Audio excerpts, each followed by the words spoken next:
Here I am. We're back. We are in Toronto, the FASD conference, the national conference, and I am with my next guest, no stranger to the podcast, second timer. I wish I had a pen. We're welcoming Dr. Valerie Temple. Dr. Temple, Hello. thank you. And I already forgot the actual term, but are you the director of the clinics? No. What is? I'm the clinical psychologist at the Surrey Place FASD Diagnostic Clinic. And it is all ages, the all ages clinic, because it was adults. Yes. Our last conversation, which you could check out by going to fasdsuccess.com/podcast. And you can hear all about our last conversation about scattered brain domains and the scattered profile, which is one of my favorite topics. But another one that's interesting that we hear a lot about is documentation and understanding about individuals on the spectrum when they get older, FASD and aging. Just so happens she's here to present it. So I'm going to give you the floor. FASD and aging. What was your topic about, and how does that align with my audience, the caregiver? Okay. I work in a diagnostic clinic, and I see families and individuals, usually when they're adults. So I see a lot of adults. And often when people get a diagnosis, they get it afterwards, they think, and they'll say something like, so what does the future hold for me? What is adulthood going to look like in FASD? So that was the genesis of this new research project we did. We wanted to know, what does aging, what does the course of adulthood look like for people with FASD? Okay. And so we looked at younger adults with FASD, so people 18 to 24, and compared them to older adults with FASD, 35 and up. And I'm sorry to be saying 35 is old. But that's okay. For this study, was there a control group?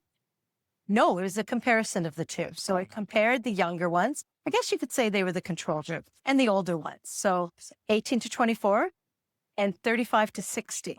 So our oldest person was 60. And so we were looking at, what are the differences? What changes over the course of adulthood? So when you're 18, what are the things that are important to you versus when you're 42? What are the things that are important? Interesting. Okay.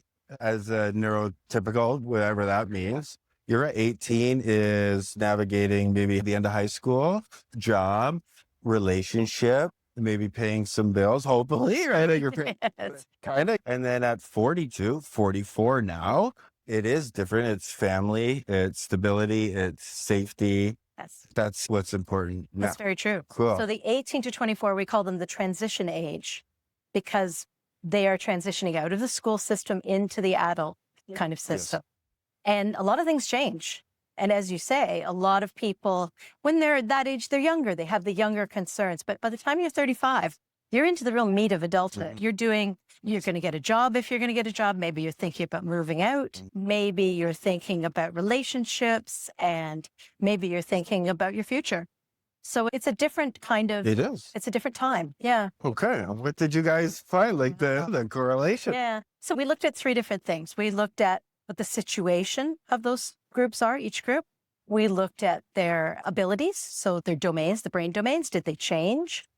And we looked at some of their support needs. What is it that people need to be successful at that point? Okay. And So with the brain, let's start there. sure, What did we notice? with the brain domains, we found that a lot of things stay the same. So there's some stability. For example, motor skills, academic skills, those things stay stable, not too much change, not more people or less people are having problems with them. What we saw three areas that were big changes, and two of them are excellent news. You're going to be so She knows what she's doing. so excited. Okay, go. Absolutely. Okay. So I would say that there are lots of different things that probably feed Sure. into this, but that is absolutely one of the big ones. We didn't know before whether people with FASD would be the same as the typical population, because the way they develop is different to start with. Yes, that's true from Dr. LaBelle's work. We know that now, yeah. Yeah.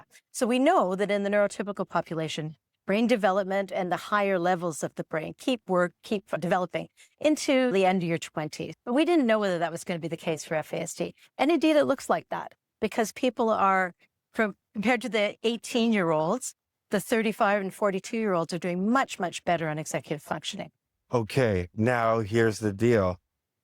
they are doing better at executive functioning. Is that from just the natural development environment too, positive environment? But that doesn't negate the fact of regulating to access that. Because you still need to be able to do that. Yes, you So do. you're staying out of your limbic system because you still need to regulate that, right? Yeah. So a couple of things. Now, the second piece of really good news I'll give you Yes. before we Yeah, I know. I forget it. said tangent. Attention also gets better with age. So people who are 35 to 60 are better able to use their attention, concentrate, focus than their 18-year-old counterparts. Okay. So that improves too. So executive functioning and attention both improve with age. So not only focusing on something, but being able to plan and organize and sequence. Okay. That's right. Okay. Now, some of this is probably the function of practice. Practice. Yeah. People learn skills. They learn what works for them. They, over many years and many maybe interventions too. Yeah. We just had a boy, yes, an adult man, all the wrong ways to do it, but that's still they learn. He's learning. And at that age, you're right. Yeah. Cool. So you get better attention. Yeah. You get better executive functioning. So what will that lead to? That leads to more functional behavior.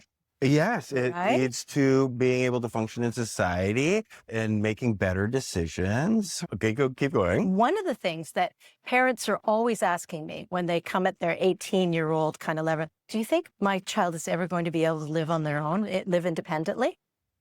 And I think that this better goal-setting attention abilities translates into more ability to live independently, because we also found that the older adults were much more likely, significantly more likely to live independently.